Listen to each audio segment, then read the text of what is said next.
এই জন্য সৌদির উপর খুব বেশি আস্থা রাখতে পারি না।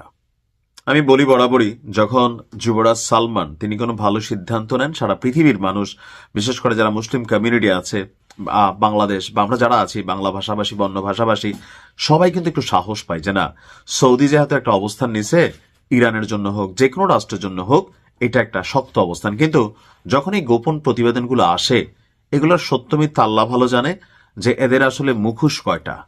ভাবা যায় উপরে উপরে বলতেছে যে সৌদির মাটি, সৌদির আকাশ, সৌদির এরপরে হচ্ছে জলসীমা, কোনো কিছুই ইরানের বিরুদ্ধে ব্যবহার করতে দেবে না সৌদি। এমনকি তাদের দেশে থাকা যে সামরিক ঘাঁটিগুলো আছে সেগুলোকেও ব্যবহার করতে পারবে না মার্কিন যুক্তরাষ্ট্র। কিন্তু অপরদিকে যখন আমরা দেখি যে ওয়াশিংটনে এক গোপন বৈঠকে সৌদির প্রতিরক্ষা মন্ত্রী প্রিন্স খালিদ বিন সালমান তিনি একটা সতর্কবার্তা দিয়েছেন মার্কিন যুক্তরাষ্ট্রকে, অর্থাৎ ইরানের বিরুদ্ধে অভিযান যেন চালায়। কেন?